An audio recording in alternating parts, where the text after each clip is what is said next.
Wonderful. Well, thank you guys for showing up tonight and giving your Wednesday evening a bit of education. We're really excited to share with you Firewising Your Garden, Considerations for Landscaping and Gardening. My name is Erin Cappuccino. I'm the Executive Director of Yosemite Sequoia Resource Conservation and Development Council, or RCNDC.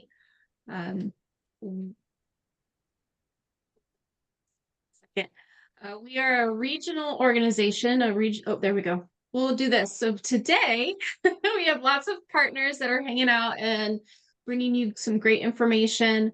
Once we get into our breakouts later, you'll get a chance to meet them, ask them questions in regards to their presentations, and find ways to participate, join, or work with us in order to give our Southern Sierra region a safer place to live. So we're excited to share all this information. As I was saying, Yosemite Sequoia is a regional nonprofit that serves a 5-county area in the Southern Sierra, from Mariposa County, in Mariposa County, where the Merced River is, that cuts right through Yosemite National Park, all the way down to Kern County in the most southern tip of the Sierra National Forest. Or excuse me, Sierra Nevada Mountains, Sequoia National Forest. We are a nonprofit that partners with all of these folks that you'll meet tonight, and we work together to build projects and programs to serve the region to make this not only a safer place to live, but a better place to live. The foothills and the mountains have always depended on the forest, and so let's take care of the forest and so our communities can thrive. And a great way to do that is by partnering with all these partners that we have here and work on your homes. One other thing that we're doing is we're working on a program through Cal OES called Listos California. Listos means ready. So we need to be ready for disasters. It's not just wildfire that we have to worry about. It's heavy snow. It's mono winds. It's the smoke from the snow or from the fires, heat and cold. So one thing that we wanted to also share with you today is 5 steps to be prepared. This is a great program. They're easy things to do, and this is a great way to get started. We are going to send these slides out later, so don't worry about like screenshotting or trying to write all this information down. It'll be sent to you soon. All right, so the first step of preparedness is to sign up for alerts. We don't all, but most of us use our smartphones. It's always with us. And so every county now has a text opportunity where if you text your zip code to 888-777, you'll get a response and it'll sign you up to get emergency alerts for your zip code. I got a flooding alert today, so it works. I also have signed up for my daughter's county. She lives up in Humboldt, so you can also keep an eye on your family and friends too. So make sure you do that. And then I also have the specific direct links to each county's website that you can sign up for alerts through. All right, step 2 is a little more intensive. It's make a plan to protect your people. Make a plan to protect your family. Make a plan to protect your animals. Some of the things that you want to do is identify what your specific household needs: medical equipment, mobility aids, pets, livestock. And in some areas, if you've got family members that are limited English, you need to make sure that you're able to help them. Choose your emergency meeting places. I know this has been told to me since day 1 at school. Make sure you have your evacuation plans. So you have a quick spot in your home for a quick emergency, and then always have a place to land if there's an evacuation. You want to designate your emergency contacts and write your numbers on your card, or excuse me, on a card in your wallet, or identify them in your phone. as an emergency contact. So if something does happen, people who either come to your aid can call somebody and move forward with doing what they need to do to help you.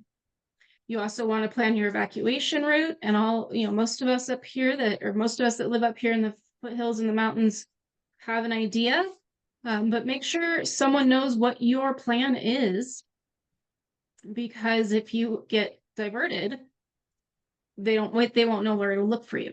So it's always good to keep that information, and then practice your plan. Something big happens, your life changes, there's a wedding or a baby, you need to kind of practice that again. And it's actually kind of fun. I've done it with my kids a few times. Step 3 is to make sure you have a go bag. Again, I'm not going to go over all of this, but have a bag ready to go. And we actually have 3 levels during the winter or during the summer. We've got the we have to go right now bag. We've got we have a few minutes bag, and then we have the long-term evacuation, where we've got a big bucket of things we fill every summer. So go ahead and get that. And if it is a financial burden, you could call a lot of our partners here tonight, and they have some go bag items that you can include. And then if it's also a financial burden, you can build your kit over time. So, during winter, you're going to want to make sure you have specific winter items ready, during summer, so on and so forth. All right, we're almost done with me. The other thing you can do to be prepared is a stay-at-home box. So a few years ago, we had that crazy snowstorm, and a lot of us were at home for a few days and not able to go out. So you want to have a waterproof tub that can sustain you for at least a week. 3 to 7 days, but a week is always the best if you don't have power or running water and somebody can't get to you. And then also keep people informed on where that is, because again, if they have to help you or rescue you, you want to know where that is. And then last is to help your friends and neighbors. At the mailbox today, we had a community meeting, and I actually asked my neighbor if he'd be willing to be our Firewise community leader. And the first thing he said was, let's get a list together of everybody's phone numbers, so if we have something going on, we can text each other. And I told him how funny it was, because that was one of the items on creating a neighbor safety group. So those are just 5 quick ways that you can prepare for natural disasters, in addition to preparing your home for natural disasters as well. So again, thank you so much for being here tonight. Thank you for being interested and caring about your community. I am very appreciative of your participation, and we're excited to get started. So I'm going to hand it off to Maribeth with Sierra RCD, and she's going to take it from here. Thanks again. Thank you, Erin. Yes, my name is Maribeth Martella. I am a community engagement coordinator at Sierra Resource Conservation District, and today I'm going to be talking about Firewise. Firewise is a national program. It was created by the National Fire Protection Association. And so it encourages local solutions for safety by getting together homeowners and encouraging them to take individual responsibility for preparing their homes and their properties for the risk of wildfire. It provides a variety of resources to help homeowners learn how they can take that individual responsibility and how they can adapt to living with wildfire, and encourages neighbors to also work together to take action. Being Firewise is the ability to live safely in the wildland-urban interface, or WUI, and the program depends on the use of these principles to protect homes, including landscape design and vegetation management, which are things we'll be talking more about later. And then the program empowers residents to be active participants in fire prevention efforts in their community. Awesome. So Southern Sierra Firewise communities, there's over 50 plus communities in Fresno, Tulare, Madera, and Mariposa. Burrito. Sure. And there are over 1,000 in California alone. We can talk more about the steps to become a Firewise community next. So there are 5 steps that CAL FIRE has broken it down into. Your first step is forming a team. The next step is assessing your wildfire risk, and then you develop an action plan. Step 4 is engaging your community and engaging your neighbors, and step 5 is applying for recognition.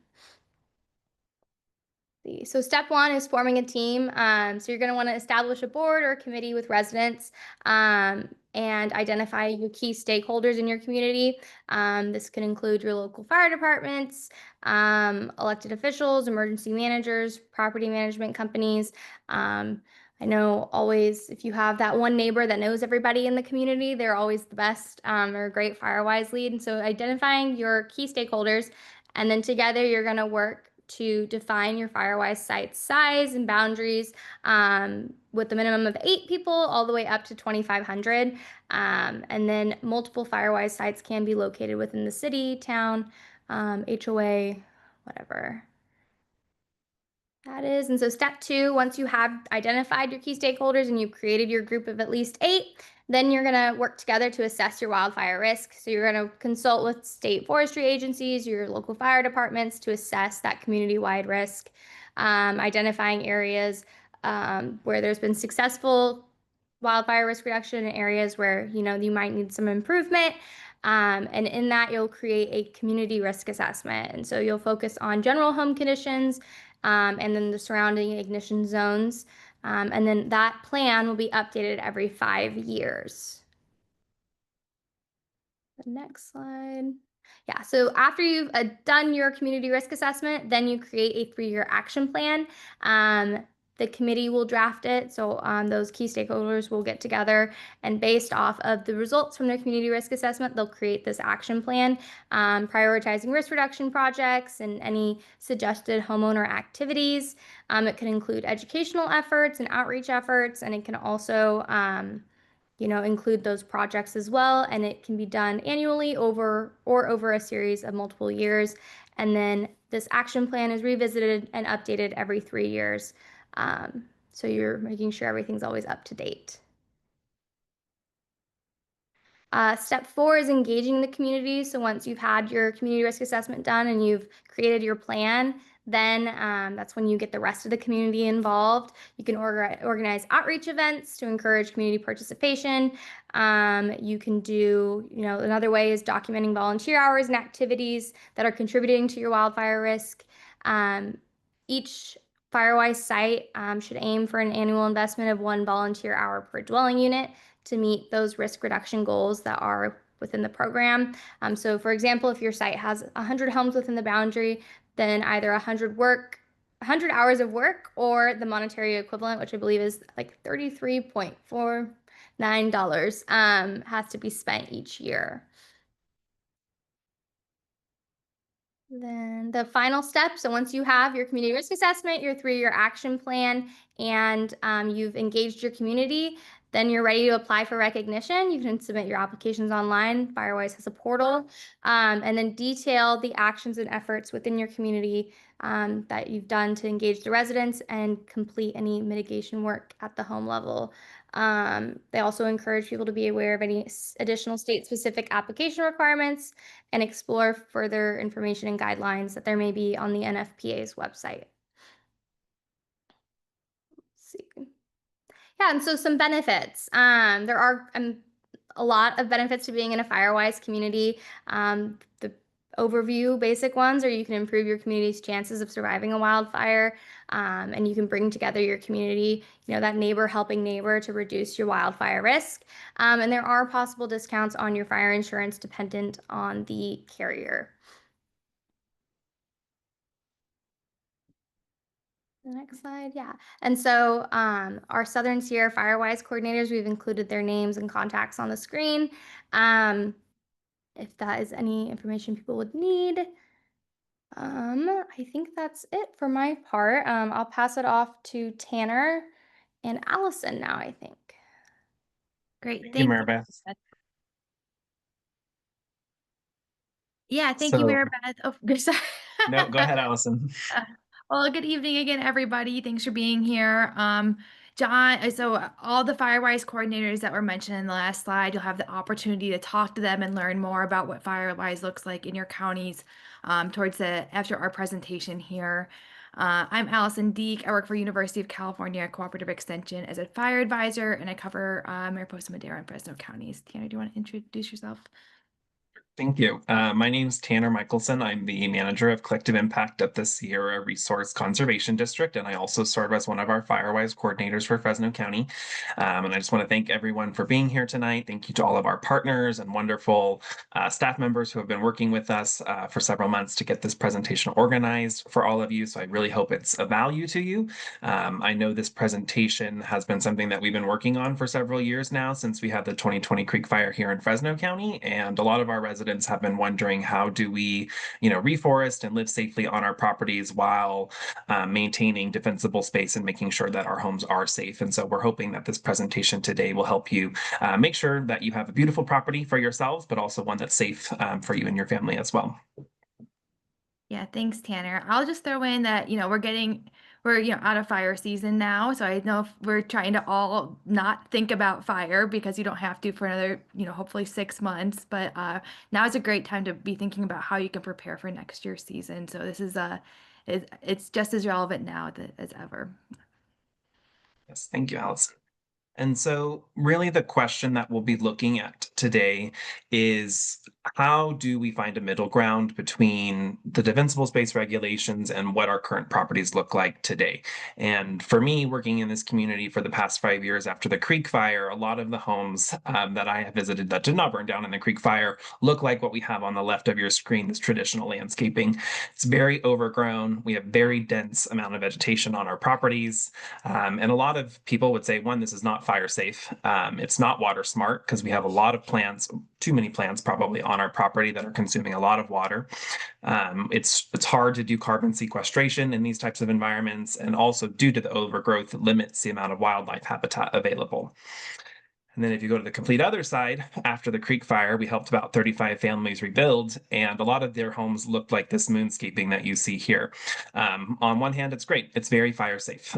You are dramatically reducing the risk of your home burning by doing this type of defensible space implementations on your property. However, due to the lack of vegetation, it may be drought tolerant because you don't have that vegetation consuming all the water, but you do risk erosion, especially if you're on hillsides. There's also not a lot of vegetation, so there's not a lot of carbon sequestration going on. And also there's not a lot of wildlife habitat due to the lack of vegetation or pollinators on the property. So we're hoping to find a middle scape. What is this in between? How can we have something that's both fire resilient, water smart, sequestering carbon back into our soils, and providing habitat for local wildlife?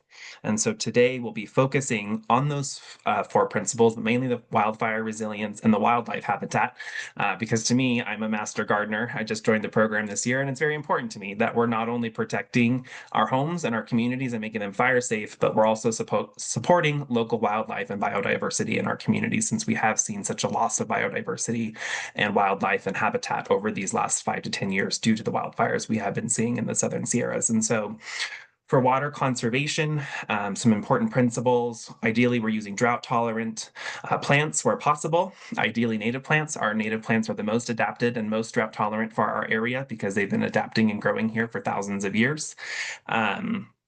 If you do need to do irrigation, right now is the time of year where you should be adjusting your irrigation and reducing the amount of water that you're watering in your yard.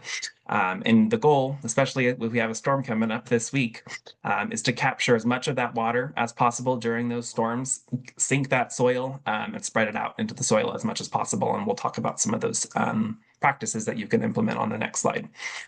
So carbon sequestration, the goal is to sequester carbon into our soils, which helps retain moisture, supports fire-resilient landscapes, and creates healthier, stronger plants and a better environment for all of us.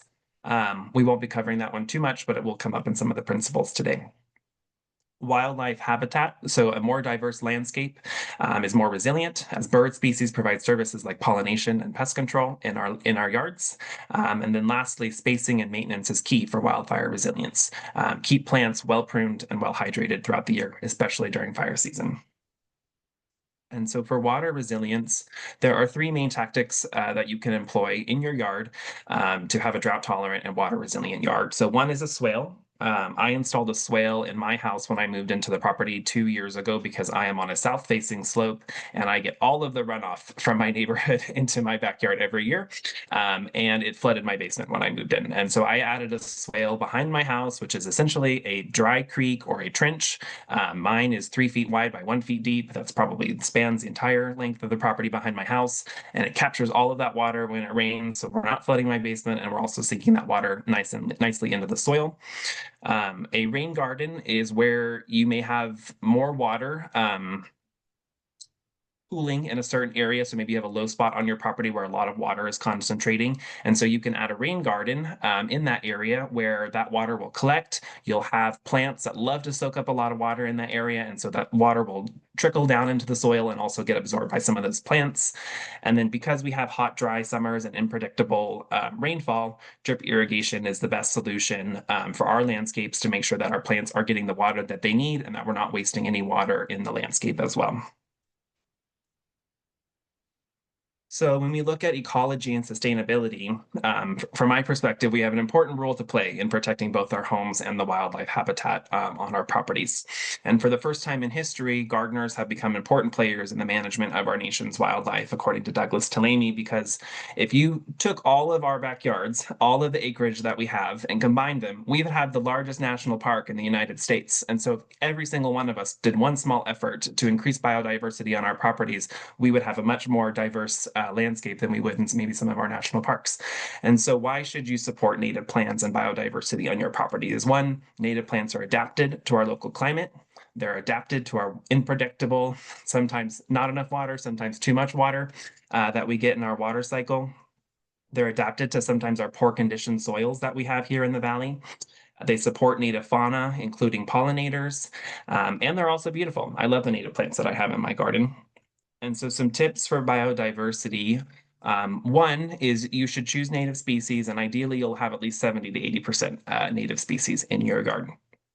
If you don't know about native plants, there's a great resource called calscape.org, and we'll go over that in a little bit to help you find appropriate plants for your backyard. Plant islands for birds and butterfly food with shelter, disconnected by paths and gravel to create those field breaks, which we'll talk about in a little bit. You'll want to use or employ integrated pest management, which our partners at the Master Gardeners have great resources on integrated pest management. And then you also want to provide a water source for them. It's very important that our wildlife have access to water. They need to drink water just like we do.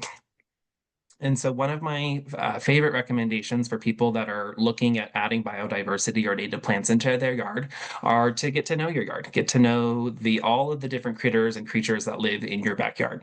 That was one of my favorite activities when I moved into my new home up here in Auberry 2 years ago, was just to spend time in my garden and see what wildlife existed in the garden.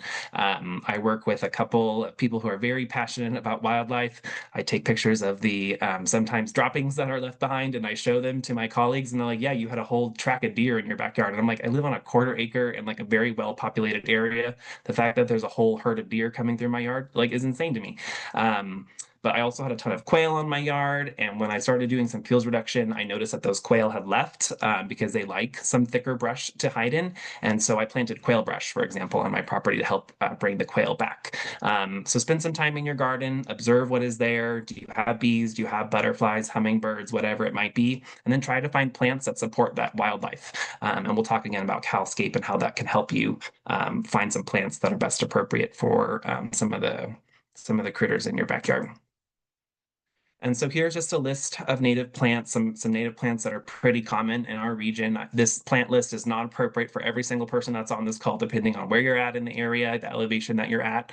But here are just some general ones that are pretty common in our region. So we've got California buckwheat, California lilac, our poppy, narrow-leafed milkweed, which I do want to spend a moment to talk about because milkweed is one of the most important plants that you can plant in your yard because it's a keystone species for our monarch butterflies. And for those of you who don't don't know, we've lost about 99% of our monarch butterflies here in California.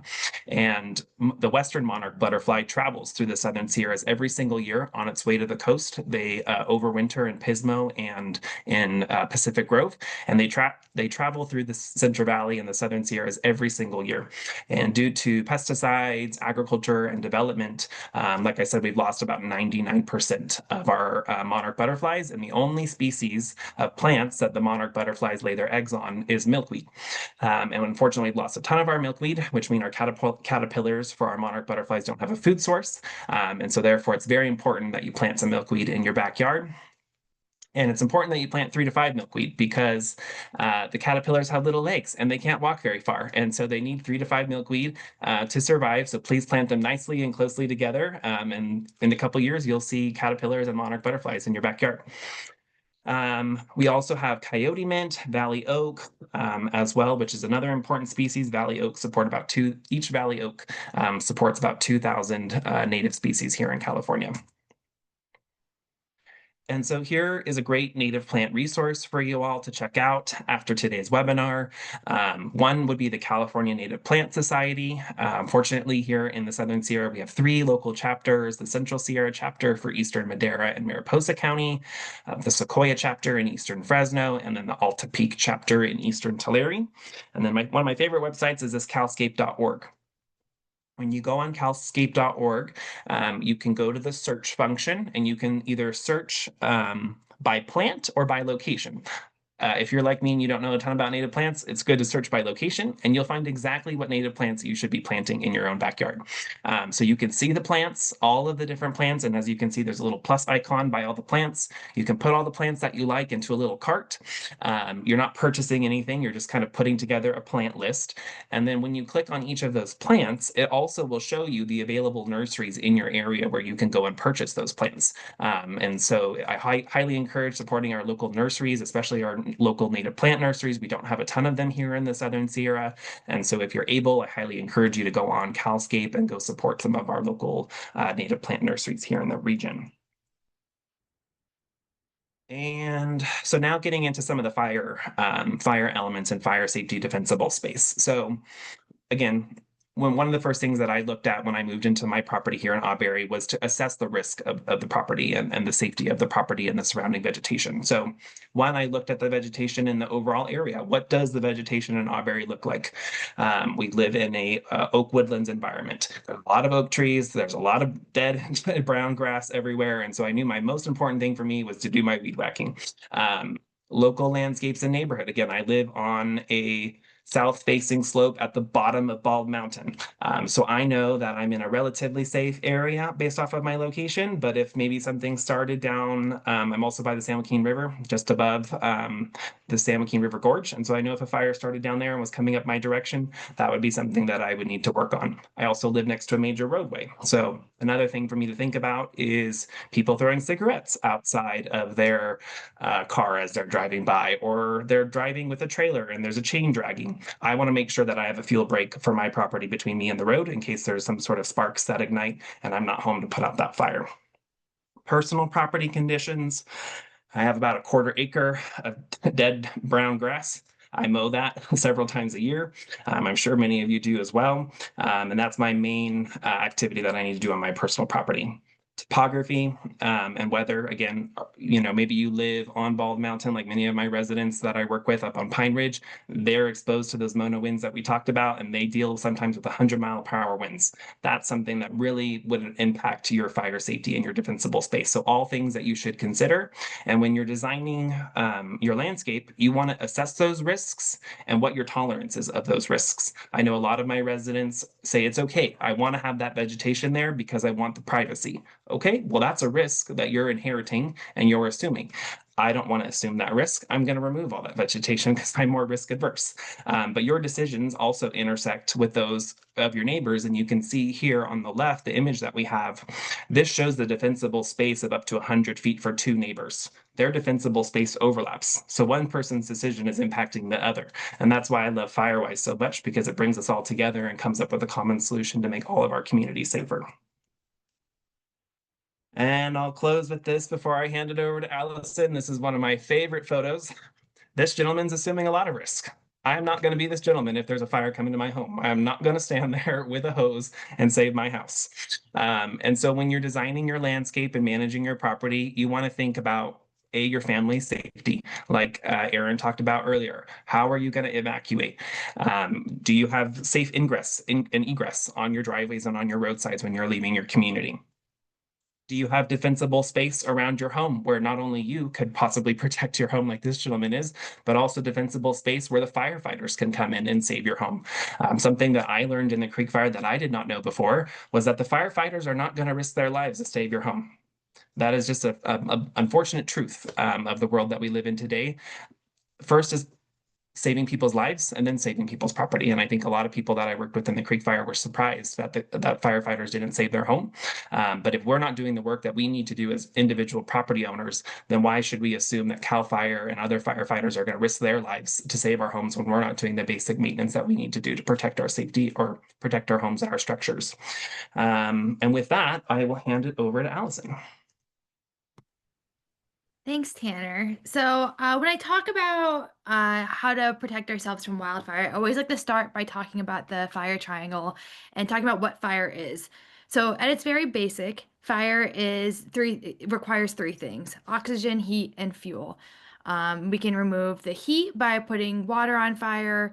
We can remove the oxygen by maybe stomping out the fire, and we can remove the fuel. And removing any of those three things will remove fire from the environment. Fire scientists like to scale this triangle up to talk about fire behavior and the three elements that drive fire behavior. And those three things are topography, weather, and fuel. The common characteristic between these two triangles is fuel, right? We can't control how much oxygen is in the environment. We can't control how much heat is in the environment. We certainly can't control the weather, and we can't control topography, but we can control fuel. And that's what we'll be focusing on today with the rest of this presentation. So next slide, please, Tanner. So fuels, I think when we often think about fuels, we think about the trees and the vegetation outside our house, but the fuels in the built environment can take many shapes and forms. They can be fences, they can be wooden planters, they can include trellises, sheds right up to the house, and other things that you might not think about as flammable, like your trash cans or your heat pumps or the boat parked next to your house. I have a colleague that went down to LA after the wildfires, and she brought back pictures of a hot tub that had burned.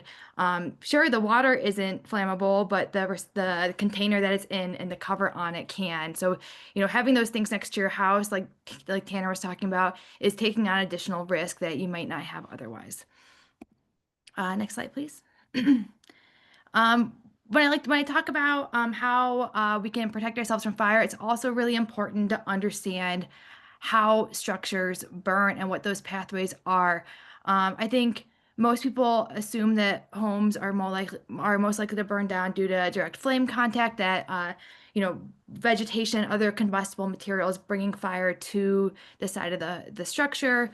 But in reality, we lose most structures to embers, and these are tiny little burning material that can be transported from miles and miles away, and then enter the home through things like your vents or by igniting the vegetation right next to your house, and then creating radiant heat that may go on to melt the vinyl holding your windows in place or shatter the windows along the structure. So when we talk about how to reduce wildfire risk, we're trying to combat not just keeping things from burning beside our house, but we're also trying to prevent embers and radiant heat as well.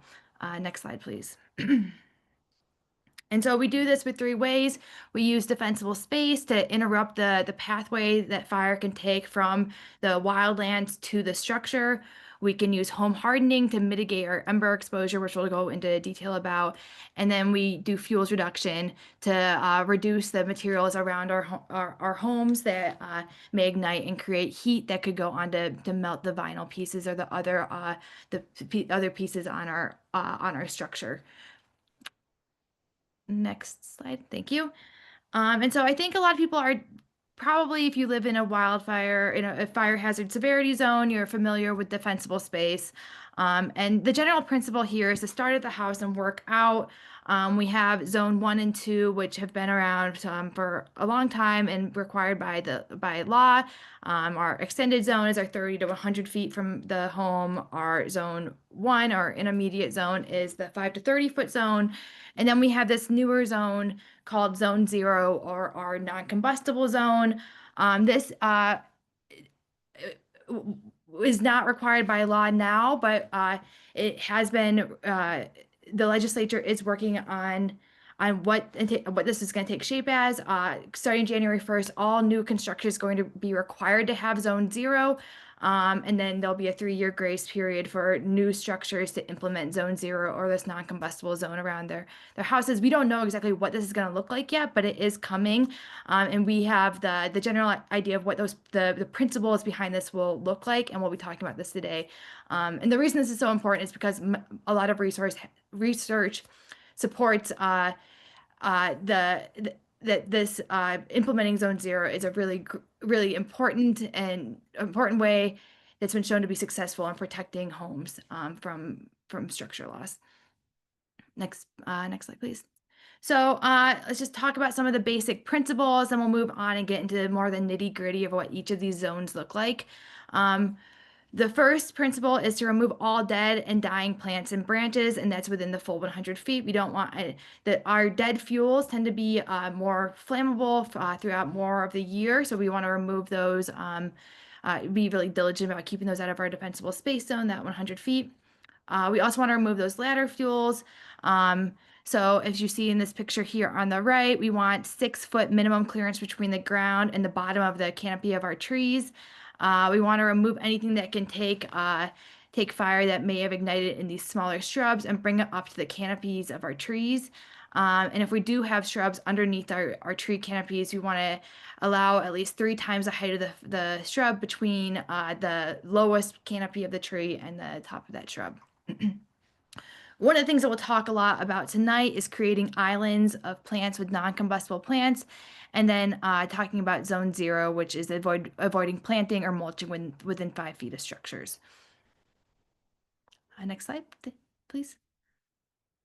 Another important thing to think about is increasing your spacing and defensible space if you live on a steeper slope. Anybody that lives on a slope probably has noticed that during the day, winds tend to push uphill, and this is also the time of day when we have our most extreme fire behavior because of the weather that tends to occur during the day. When we have wind pushing fire uphill, we cause some preheating, we cause some bending of flames, which can cause fire to spread much faster uphill. And simultaneously, with that wind blowing fire uphill, it can blow embers further away as well to land on whatever's upslope. So if you have a house on the hill, this is just to say that, maybe you want to create a little bit larger defensible space zone downhill, maybe taking moving beyond that 100 foot of defensible space that's recommended and creating 200 feet of defensible space on that downhill side to give yourself a little bit more protection there. Next slide, please.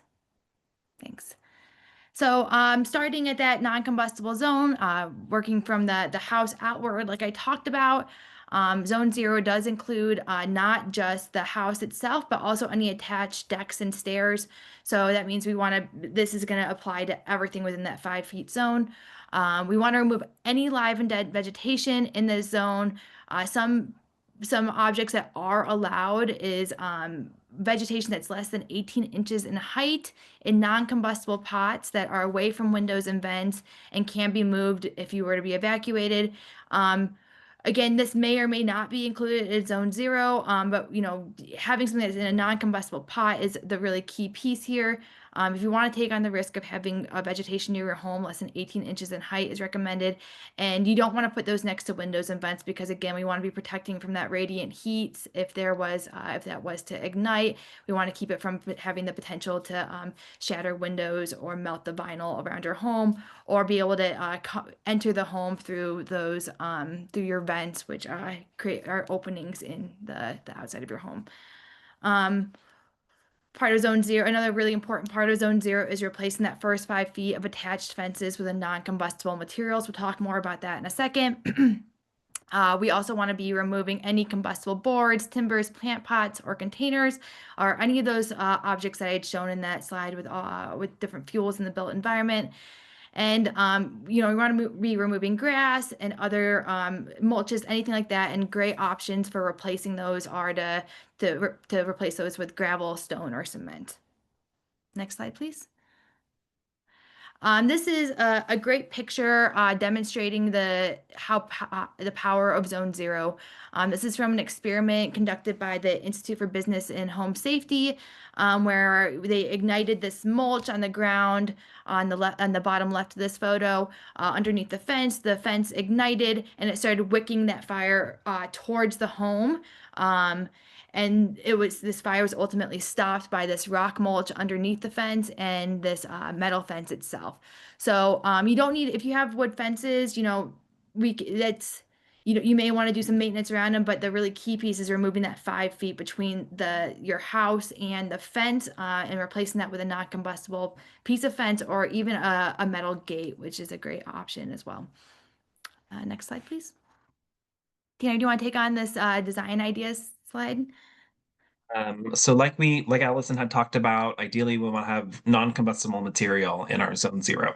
So at my house, for example, I live in a rectangular shaped house, and 2 feet around my entire house, around 2 feet around that house, I have a cement pathway that goes around the entire house.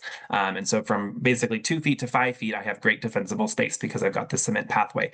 But in that 0 to 2 feet, I have dirt, which in our area turns into weeds, and I have all these weeds growing up right against my house. And so when I mentioned earlier I did that swale to help with capturing some water earlier, I had some extra gravel. And so I decided in that 0 to 2 feet to replace all of that bare dirt and put plastic tarp down, not my favorite, but put plastic tarp down, and I put gravel all the way around my house. And so from 0 to 5 feet, I have 0 combustible material. You can add pots if you want to put pots or some low potted plants, or excuse me, some low plants or pots around your house. Again, going back to earlier's point of assumption of risk. Going back to what Aaron had mentioned, if you have a sheriff knocking on your door that says you have to evacuate right now, the fire is coming, are you going to have time to remove all those pots and the patio cushions and the furniture and all that stuff? You may not. You may have a sheriff who says you got 5 minutes. Okay, maybe you do have time to remove all those pots and that patio furniture and all that stuff. But just something you want to take into consideration when you're making those decisions.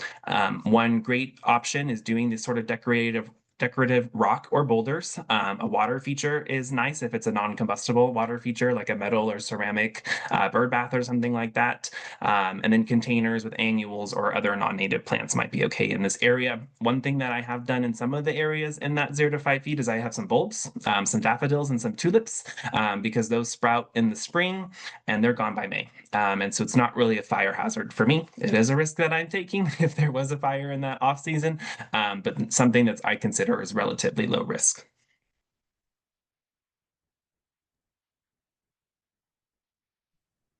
All right, thanks, Tanner. So moving outwards from the house, we can talk now about the intermediate zone or zone 1. Again, this is our 5 to 30 foot zone. The goal behind zone 1 is to reduce the likelihood of fire burning directly to the structure, removing and providing a defensible zone for fire personnel to stage and take action, like Tanner talked about earlier. Some of the general principles around this zone is to plant your vegetation in islands separated by pathways that break the path of fire, to rely mostly on small shrubs and perennials up to 3 feet tall. You can have some larger specimen shrubs here if they're placed well and maintained, and maybe have a good pathway around it or a good break around it, create a good island around it. Again, remove all those dead plants. And if you have trees, those are totally fine as long as they're trimmed regularly to maintain branches a minimum of 10 feet from other trees. Another really important piece of defensible space that I think is often missed is making sure that if you do have trees, outside your home, making sure that those limbs do not hang over your chimneys, because not only can the wildland bring fire to you, but you can take fire to the wildland as well with your chimneys. Anything to add there, Tanner? No, I don't think so. I mean, I think maintenance would be the other key component of that, and we'll talk about that in a little bit later. But just again, annually going out and checking, do I have those leaf litter in my gutters? Do I have that leaf litter collecting? I just went out recently onto my patio cover. The whole entire thing was covered in leaves. So I got my rake and I just kind of raked them all off the top, and it's a metal patio cover, so it's back to being okay now. So I think maintenance is another important piece. For design ideas for zone 0 or zone 1, excuse me, would be again using some of those hardscaping features to create those fuel breaks. And so in my yard, I have tons of different gardens and tons of different landscape concepts in my yard. I have a vegetable garden, I have a native plant garden, I love hydrangeas, I've got a hydrangea garden, all sorts of different things. All of those gardens are all separated by non-combustible pathways. And so that way, if there is embers that are landing in my yard, or there is that direct flame contact, I may lose one of those garden beds, but it's not going to spread to the other garden beds, and it's definitely not going to spread to my house because I have 3 to 5 foot pathways between all of those different spaces. You'll want to use well-hydrated and maintained islands of plants, ground covers ideally in this area. You can have some shrubs. So like I mentioned, I have some hydrangeas. Those hydrangeas are very well spaced from the other hydrangeas, 5 to 10 feet apart. Between them, there's very little combustible material. And so they're more of specimens rather than having a bunch of shrubs, or maybe creating a row of shrubs if you want that privacy that many of us have. And then again, using those pathways as separation or large islands. So maybe you just have one large cluster of plants in your front yard, and that's kind of all that you're having in that area. Yeah, and one of the things I would add to all of that is, when you're reducing this vegetation, you're also creating less work for yourself, right? Danny, you're talking about like having to go out and rake leaves and remove them from your gutters. If you're, keeping less vegetation in this zone, that's less work for you ultimately as well. So something to keep in mind. I've heard other people say that, shifting to zone 0 actually made their lives a lot easier. All right, so moving further outward to our 30 to 100 foot zone, our extended zone. This zone is really an extension of zone 1. It's designed to reduce the potential behavior of an oncoming fire in such a way as to drop an approaching fire from the crown or the tree canopy to the ground. This is, like I said, really an extension of zone 1. We want to maintain our horizontal and vertical spacing. We can have some maybe larger islands and larger shrubs in this zone. But we do want to keep our trees thinned and separated, and try to keep those trees further from the house, like you see in the diagram in the top left here. Throughout our defensible space, if you have annual grasses like most of us do in the foothills, you do want to keep those mowed to less than 4 inches in height throughout the defensible space zone. And if your defensible space extends onto your property's line, work with them to try to get those annual grasses mowed down as well.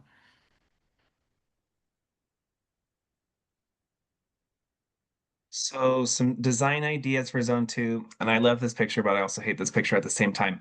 For this picture, let's focus on the front half of this image, not the overgrown vegetation in the back of this image. If you have any examples of what your zone 2 looks like, we'd love for you to submit those to us so we can update this in future presentations. But again, those plant islands are key, relying on, again, small shrubs or perennials. If you do have those trees, make sure they're nicely spread out across your yard.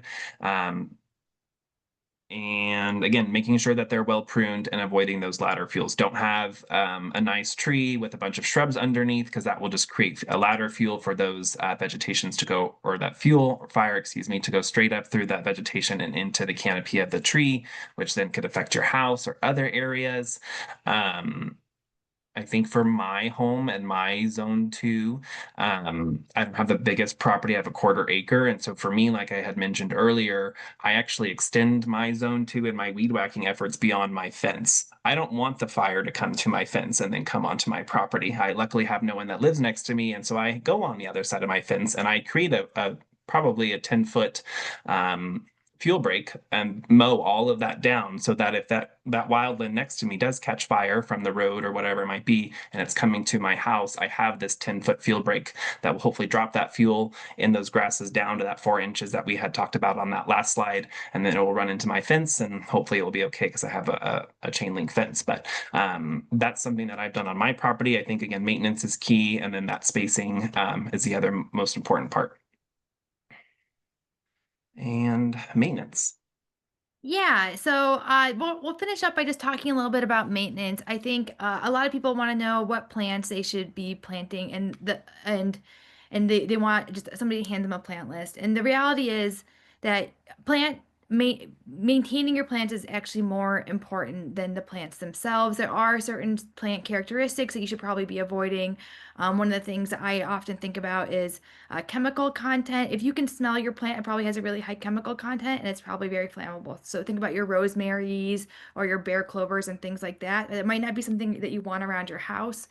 Things that are going to get really big, you might not want those there, but no matter what you have, maintaining it's going to be key to keeping allowing it to exist in your landscape and not increase your wildfire risk. So like you see in this first picture of this manzanita, we really want to be removing any dead or dying branches from trees, keeping them cleaned up like this specimen on the right. A lot of shrubs like our manzanitas and our ceanothus and our chamise, as they age, they accumulate more and more dead material inside of them. So oftentimes it might look green on the outside, but you'll peel it open and you'll notice that there's tons of dead branches in there. We want to make sure we're pruning out any of those, all that material, because that, again, it's going to increase the flammability of that species. So one of the key things here, though, is when you're thinking about that, trying to manage our properties and our defensible space for multiple objectives, we want to avoid doing that pruning during nesting season, which is often March through August. So now is a great time to be getting out your pruners and going out and doing that. We talked about removing ladder fuels, mowing our annual grasses and weeds to less than 4 inches in height. Ashley had a great comment in the chat about making sure we're doing that when it's safe to do so. So trying to do that while the grasses are still green, and trying to avoid doing it during the heat of the day or in peak wildfire season. We want to be thinning and reducing our tree canopies. Tanner, you can probably talk better about this, but cleaning your tools to keep pathogens out. Whenever I use the pruners in my house, on my house plants, I always spray some alcohol in them to make sure they're clean, so I'm not transferring those pathogens from one plant to another. And then leaving the leaves where they fall. Leaf litter provides habitat, insulation, and protection for insect pollinators, except during fire season. So over the fall, right now, I know my yard is green. My fire risk is very low. You can let the leaves lay there and provide that habitat. And then once we start getting into fire season, removing those. And then, Tanner, I'll let you talk about avoiding landscape fabric and utilizing cardboard, because I'm not familiar with that. So just to go back a little bit to the fire resilient plants, we get this question a lot, and Allison's exactly right. There's really no such thing as a fire resilient plant. And in my mind, when I think about fire resilient plants, that's not saying that that plant is not going to burn. What that's saying is that plant will burn, but it's not going to die. It's going to come back. And so I think of manzanita as an example. Manzanita is very flammable. It's gonna burn, and it's gonna burn very hot, but the plant's not gonna die. We've seen after the creek fire, all that manzanita is coming back. And so in the sense, it is fire resilient because it survived the fire, but it's not fire resilient in the sense that it's not gonna burn. And then to jump to the landscape fabric, so we have plastic everywhere on this planet, and plastic in the soil is one of our going to be a big problem here in the future. And so I really just encourage everyone to try to avoid landscape fabric when they can. And if you can, maybe out of that zone 0, would be to utilize cardboard instead. Cardboard can be easily utilized to sheet mulch, as we call it. So you lay down that cardboard, add wood chips or soil on top of the cardboard, and you ideally want to use 3 to 6 inches of either wood chips or compost or gravel or some sort of other type of medium to keep those weeds suppressed in that area. And then as far as the leaf litter goes, again, it's great to keep that over the winter. If you're crazy like me, you go and relocate the leaves out of your zone 0. So you have that zone 0 in the winter, but you're also keeping those leaves. So maybe I have a leaf pile out in zone 2 that's 30 feet away from my structure so that the critters have those leaves for them. And I'm also staying safe as well. And we have one more slide and then we'll wrap it up. Yeah, so as Tanner mentioned, plant placement is more important than plant type, and that's absolutely true. All plants can burn regardless of how they are marketed. Some plants are more more flammable maybe than others, but they will all burn. And that's our story, and we're sticking to it. Some characteristics that you may want to be selecting for are low growing, open structured, less residence, and higher moisture content plants. Native and drought tolerant can be good options if they're maintained well, and that goes back to that big if they're maintained well. And we want to be sure that when we're adding plants, we're making sure that to identify the right place for this plant. I love this. Well, I don't love this picture on the left, but this is a really great example of why plant placement is so important. As you can see here, this was located right next to this window here. You can see this is a very tall plant that was probably tightly structured, not open structured, probably very resinous. I'm guessing this is some kind of juniper. If you've ever been near a juniper, you know that they have, you can smell them. They have a very strong smell, meaning to me that they probably have a very high chemical content and they're probably very flammable. And you can see how this probably created quite large flame lengths that ultimately threatened to enter the house through this window and melted the vinyl here along it. So thinking about not just what kind of plants you're gonna put in your yard, but where they make the most sense and are gonna not contribute to your wildfire risk. So thank you, Allison. Since we're almost to 7, I think I'm gonna hold off these last couple slides on the resources, and we can share those at the end of the presentation once we come back for breakout rooms. So maybe we can take a moment to answer any questions if anyone had any questions before we move over to the breakout rooms. I can stop sharing. And feel free to unmute yourself, put a comment in the chat, raise your hand, whatever's easiest for you.